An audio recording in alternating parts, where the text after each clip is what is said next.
नमस्कार, सीएनबीसी आवाज मोतीलाल ओसवाल स्टूडियोज में आप सभी का स्वागत है। तो हफ्ते का तीसरा कारोबारी दिन और सबसे पहले हम बात कर लेते हैं मार्केट को छोड़ के एक नंबर आए हैं थायरोकेयर के। देखिए Q3 में हमने देखा था कि जो थायरोकेयर का शेयर है उसके रेवेन्यू में करीब करीब हमें 19% का जंप देखने को मिला है और साथ ही अगर हम बात करें प्रॉफिट की तो वहां पे भी एक अच्छी खासी रैली यानी कि 37% का उछाल देखने को मिला है। जो ऑपरेशनल नंबर्स है, मार्जिन्स है, ये भी हमें सुधरते हुए नजर आए हैं। तो इस बार रिजल्ट्स पे और साथ ही ग्रोथ गाइडेंस पे बातचीत के लिए हमारे साथ है कंपनी के MD and CEO Rahul Guha ji. Rahul ji, good morning.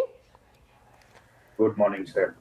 Ji Rahul ji, definitely numbers हमें इस टाइम पे काफी शानदार देखने को मिले हैं और उस तरीके का ही रिएक्शन हमें बाजार भी यहाँ पे दिखाता हुआ नजर आया है। लेकिन अगर इसमें हम थोड़ा सा सेगमेंटल वाइज देखें तो पार्टनरशिप रेवेन्यू में करीब करीब 39% का जंप देखने को मिला है। तो क्या ये ग्रोथ आगे चल के भी हमें इस तरीके की ही देखने को मिलेगी और आगे चल के हमें कुछ और चेंजेस आते हुए दिखाई पड़ सकते हैं?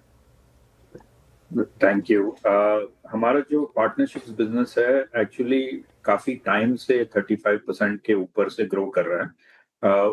इसका सिंपल रीजन है कि ये जो पार्टनर्स जो है हमारे मोस्टली इंश्योरेंस और हेल्थ टेक कंपनीज है जो खुद काफी अच्छे से ग्रो कर रहे हैं और हम उनके साथ ग्रो कर रहे हैं।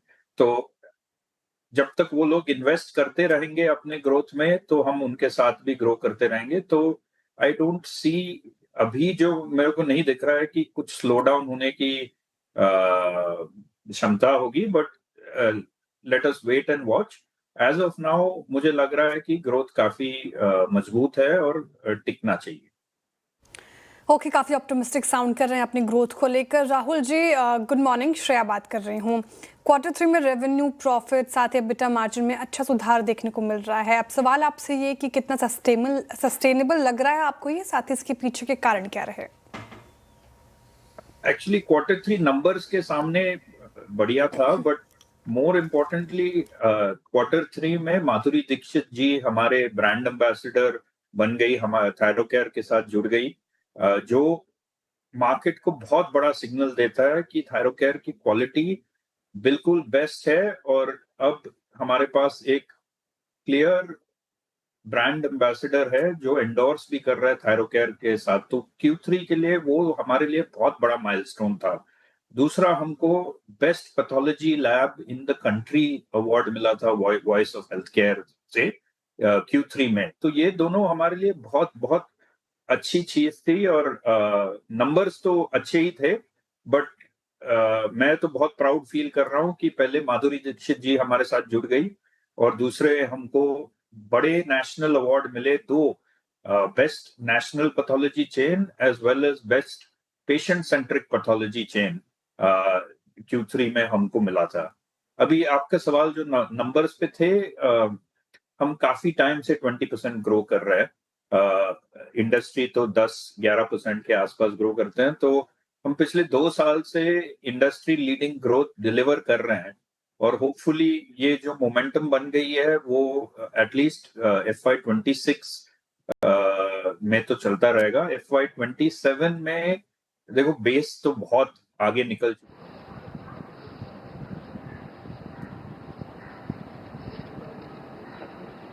कल राष्ट्रपति जी का उद्बोधन 140 करोड़ देशवासियों के आत्मविश्वास की अभिव्यक्ति था।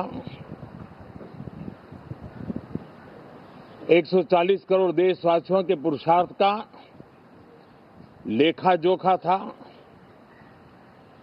और 140 करोड़ देशवासी और उसमें भी ज्यादातर युवा उनके एस्पिरेशंस को रेखांकित करने का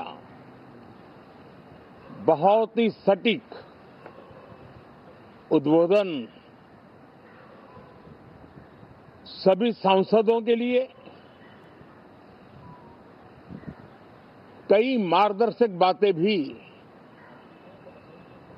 कल आदरणीय राष्ट्रपति जी ने सदन में सबके सामने रखी है। सत्र के प्रारंभ में ही और 2026 के प्रारंभ में ही आदरणीय राष्ट्रपति जी ने सांसदों से जो अपेक्षाएं व्यक्त की हैं, उन्होंने बहुत ही सरल शब्दों में राष्ट्र के मुखिया के रूप में जो भावनाएं व्यक्त की हैं, मुझे पूरा विश्वास है कि सभी माननीय सांसदों ने उसको गंभीरता से लिया ही होगा और ये सत्र अपने आप में बहुत ही महत्वपूर्ण सत्र होता है। ये बजट सत्र है। 21वीं सदी का एक चौथाई हिस्सा बीत चुका है। ये दूसरे चौथाई का प्रारंभ हो रहा है और 2047 विकसित भारत के लक्ष्य को प्राप्त करने के लिए ये महत्वपूर्ण 25 वर्ष का दौर आरंभ हो रहा है और ये दूसरे क्वार्टर का, इस शताब्दी की दूसरे क्वार्टर का ये पहला बजट आ रहा है और वित्त मंत्री निर्मला जी देश की पहली वित्त मंत्री ऐसी है, महिला वित्त मंत्री ऐसी है जो लगातार 9वीं बार देश के संसद में बजट प्रस्तुत करने जा रही है। ये अपने आप में एक गौरव पल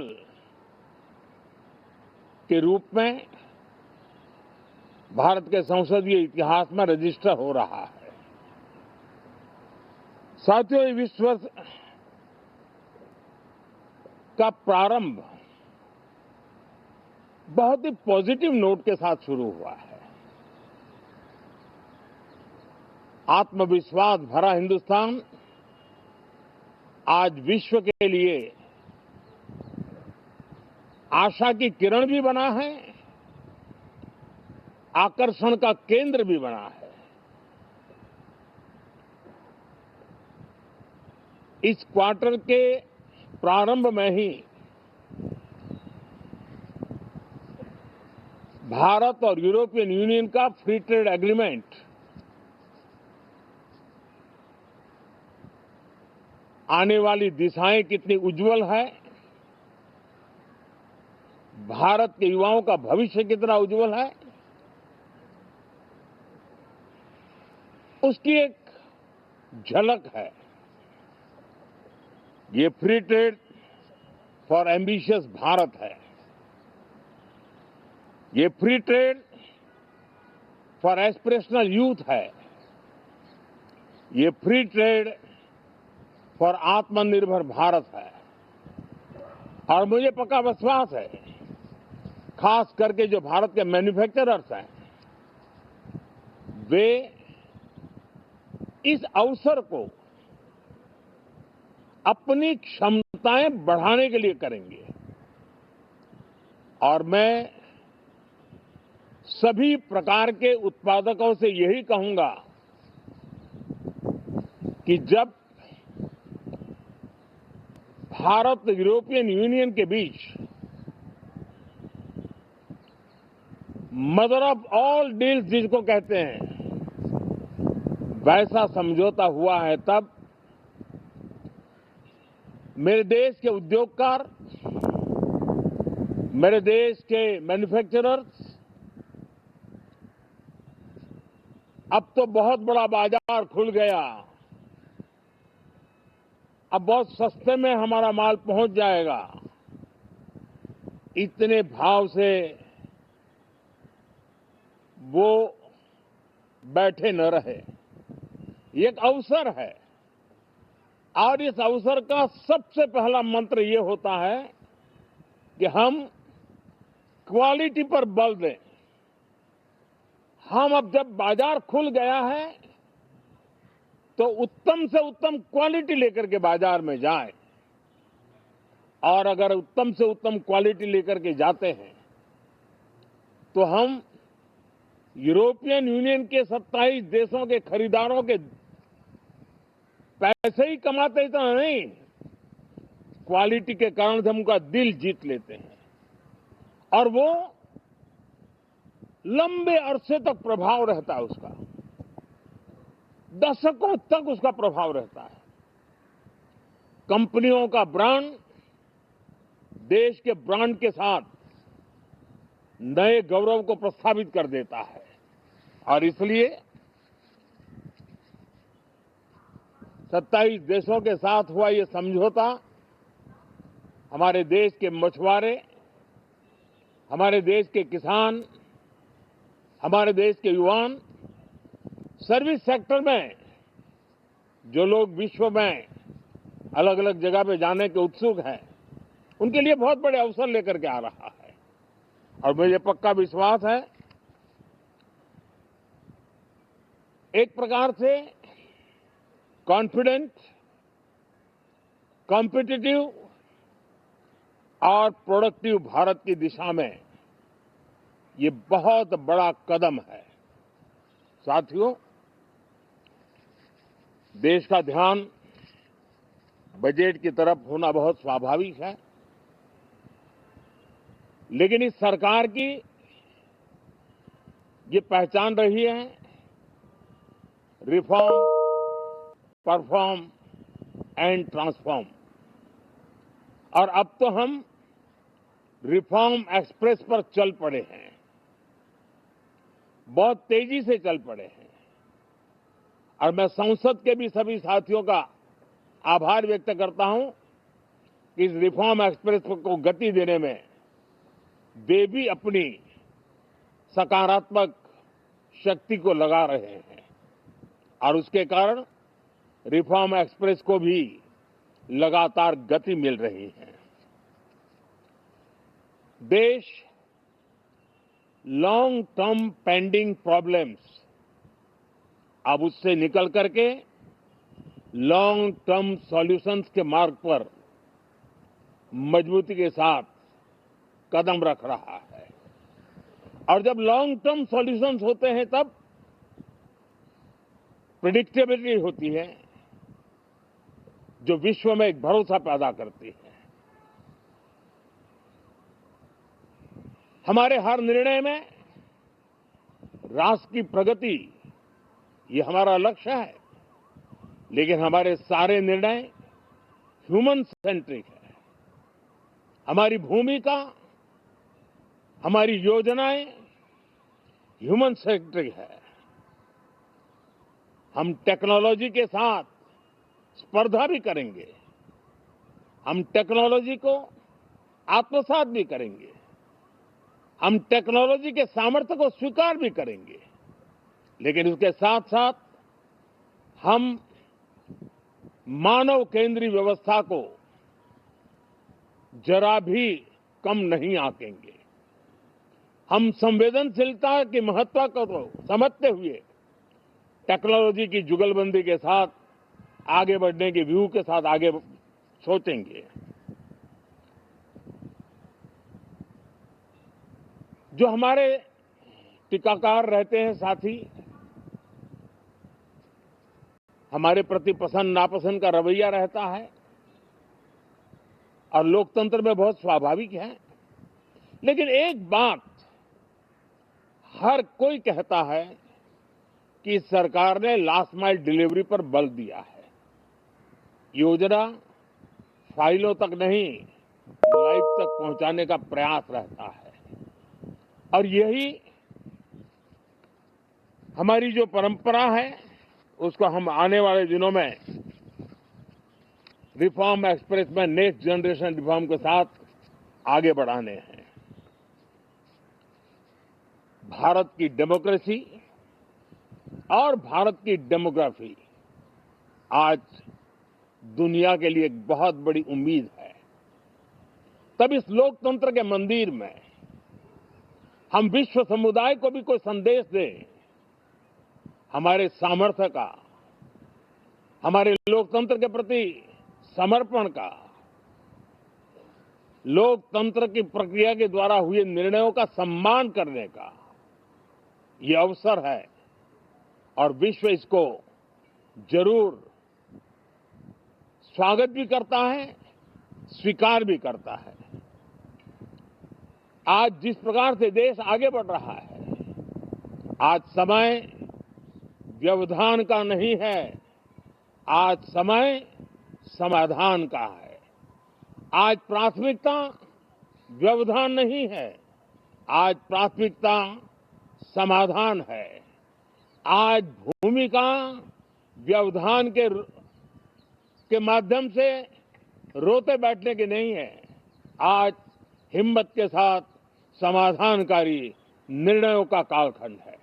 मैं सभी माननीय सांसदों से आग्रह करूंगा कि वे आएं, राष्ट्र के लिए आवश्यक समाधानों के दौर को हम गति दें, निर्णयों को हम शक्ति दें और लास्ट माइल डिलीवरी में हम सफलतापूर्वक आगे बढ़ें। साथियों, आप सबका बहुत बहुत धन्यवाद, बहुत बहुत शुभकामनाएं।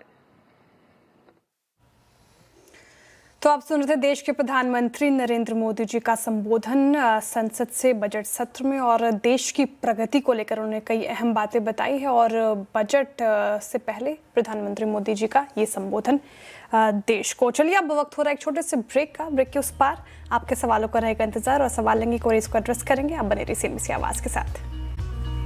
Welcome back. आप देख रहे हैं ट्रेडर्स हॉटलाइन सीएनबीसी आवाज पर। चलिए, सोशल मीडिया क्वेरीज को एड्रेस करते हैं। काफ़ी ज़्यादा व्यूअर्स हमारे साथ सोशल मीडिया पे जुड़े हुए हैं, अपने क्वेश्चंस पूछ रहे हैं।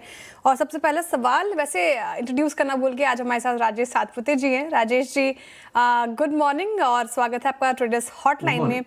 सवाल जो आया है वो डिफेंस सेक्टर को लेकर आया है, क्योंकि कल 7% इंडेक्स ये भागा, आज मुनाफा वसूली का शिकार हुआ। बीईएल पे रोहित ने पूछा है, वो कह रहे कि बीईएल को अब क्या इन लेवल्स पे एवरेजिंग कर सकते हैं जिस तरीके से आज टूटा है, थोड़ा गिर रहा है बीईएल। एक बार रखेंगे चार्ट स्क्रीन पे। बताइए राजेश जी, क्या करना चाहिए? Morning everyone. देखिए श्रेया, मुझे लगता है कि बीएल का चार्ट रहा, फॉरगेट अबाउट बीएल, पूरा डिफेंस सेक्टर ही मुझे अच्छा लगता है। क्योंकि और मुझे याद है, मैंने ट्यूसडे मंगलवार को आशीष जी के शो पे भी यही कहा था कि defence should be on over radar. तो वो सबड्यूड था, लेकिन कल जिस तरह से ब्रेकआउट्स मिले हैं, एक कॉन्फिडेंस और बढ़ गया है। तो इट्स अ बाय। मेरे हिसाब से आप ऐड कर सकते हो with stop loss of 420, probably 425 का स्टॉप लॉस ठीक होगा। थोड़ा करके ऐड करिए। इवेंचुअली 500 प्लस का टारगेट मुझे लगता है पीएल देगा है। ओके, तो ये थी राय भारत इलेक्ट्रॉनिक्स के ऊपर। गुड मॉर्निंग सातपुते सर, स्वागत है आपका शो में। और जो अगला सवाल है वो हमारे पास आया है रिलायंस इंडस्ट्रीज का। सातपुते सर, रिलायंस इंडस्ट्रीज के दिव्या के पास अप्रॉक्सीमेटली, एक सेकेंड, ये विंडो बंद हो गई, 1000 शेयर्स है पोर्टफोलियो में, और एवरेजिंग प्राइस जो किया गया है वो है 1450 रुपीस का।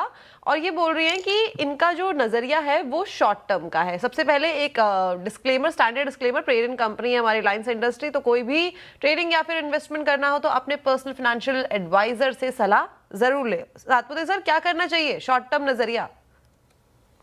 देखिए, शॉर्ट टर्म पे तो डेफिनेटली मैं कहूंगा कि यहाँ से एक छोटा मोटा पुल बैक मिलेगा, लेकिन इसमें सेल ऑन राइज वाली स्ट्रेटेजी रहेगी।